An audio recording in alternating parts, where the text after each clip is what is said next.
souviens aussi d'une journée porte ouverte qu'avait organisée la direction de Metal Europe. Et donc elle organisait pour les élus du coin.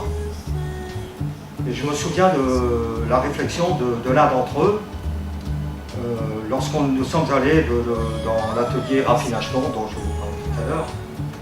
Et l'un d'entre eux a dit, mais on dirait Zola, on dirait un roman de Zola. Et c'est vrai que c'était terrible de travailler dans des conditions pareilles.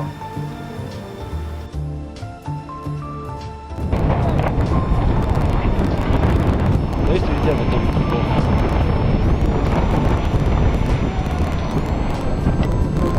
L'ensemble du site a été considéré comme un déchet par l'administration.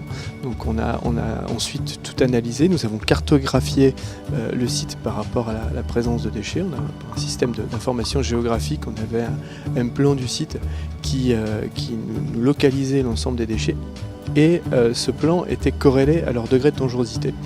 Donc l'ensemble des déchets ont ensuite été traités par inertage et mis dans notre alvéole interne.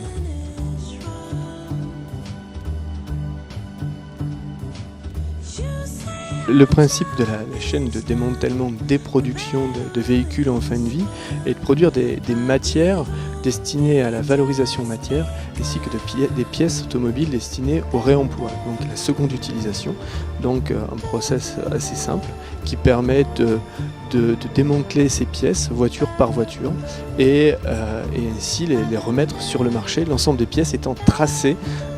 Donc dès lors qu'on prend par exemple un phare automobile, on sait exactement de quel véhicule il vient, de quel garage il vient, de quelle année il est. On a une traçabilité totale sur les produits entrants ainsi que les produits sortants.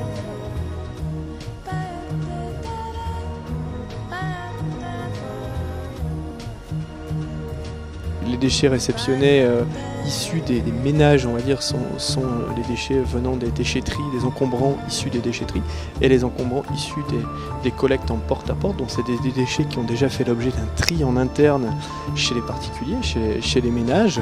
C'est des déchets qui sont réceptionnés. On a une première phase de broyage de ces déchets, deux phases de séparation mécanique de ces déchets, une phase très importante de tri optique, puis une phase d'affinage.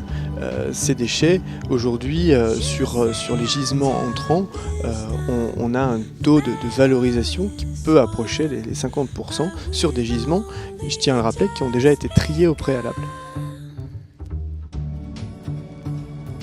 On ne peut que se féliciter de cette transformation, de cette mutation, et pour remercier CITA, Agora, d'avoir pu, avec toute votre énergie, de transformer ce site en ce qu'il est maintenant.